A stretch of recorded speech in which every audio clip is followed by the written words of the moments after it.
Branding. You hear this word thrown around like the mystery meat in a middle school cafeteria food fight. It is everywhere, and everyone thinks that it just is your fonts and your logo and the colors you choose, but branding is so much bigger than that, especially as a business owner. So in today's video, I'm going to share with you the three biggest things that you need to define for your brand. But first, if we haven't met, my name is Kelsey Barnwell, and each week I release new videos meant to empower the whole entrepreneur. My mission is to provide you the tools you need in order to succeed in both life and in business.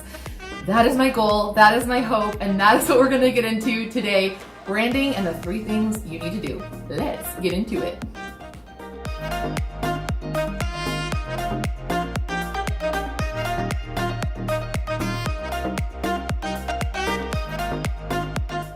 So the first step, the first tip, the first element you need to define for your brand are your branding words. And I tell you that 99% of people don't know what these are.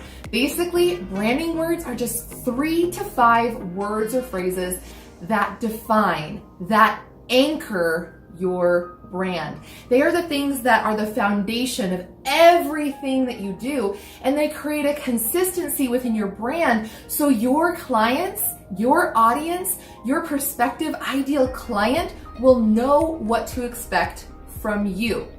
Now, my branding words for my personal brand are real, education, inspiration, empowerment, and joy. And then as a photographer, my words for my photography are warm, real, timeless, classic. So I know as a photographer or as my personal brand here on YouTube or Instagram or anything that I do consulting wise will run through those words. As a photographer, are my pictures warm, real, timeless, classic? Are my conversations with my client? Is my website warm, real, timeless, classic?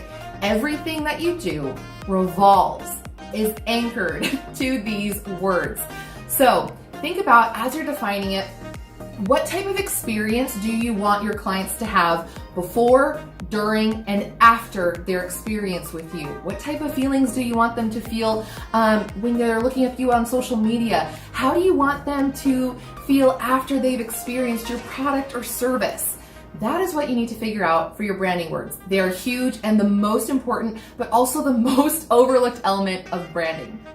The second tip that you need to pay close attention to, my friend, and the people pleasers out there are about to get like creepy crawly bubbles all over their body because they're like, what are we doing?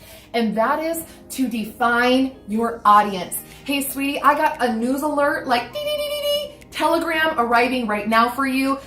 You cannot please everyone. You cannot target everyone because then you will be targeting no one. Here's what I want you to take away from this video. It is okay and actually necessary for you to repel people. It is necessary for you to repel people. Now, I'm not saying repel everyone, but you need to attract the people you want to work with and repel the people you don't want to work with, honey. So that is to define your audience. You need to know who you're excited to work with in order for you to market and to create products and services for those ideal people. Think about the people you love to work with and identify what those people have in common and stick to your ideal client base and don't be attracted other client bases because you're just going to get overwhelmed and overworked. And finally, my third tip is this. You have to First, you have to learn how to speak, Kelsey. But the third tip is to define your niche. And you can feel all fancy using the word niche, but basically you have to define your offering. Me as a photographer, that can mean a lot of things. So I have to define my specialty, which is lifestyle branding for women entrepreneurs who want to define, grow, build their business using custom imagery. I am a lifestyle branding photographer. That is who I am, and that is the product I offer.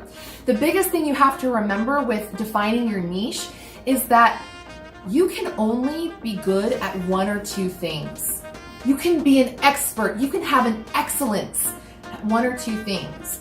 If you try to spread yourself thin and dabble into so many things in what I call the 20-legged octopus syndrome, trying to be all to all people, you're only going to be average at a lot of things. So my friend, find one or two areas within your industry that you want to specialize in and stay in your lane, boo.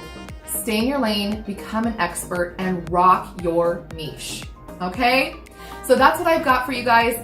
Define your branding words, define your audience, and define your niche are the three biggest things in defining your personal brand. If this video was helpful, be sure to subscribe down below and hit that notifications bell. And if you'd like to learn more about my education series, The Connection Method, where we dive even deeper into personal branding and marketing and personal development, check out all the information down below. And don't forget to follow me over on Instagram. I appreciate you, and I'll see you in the next video.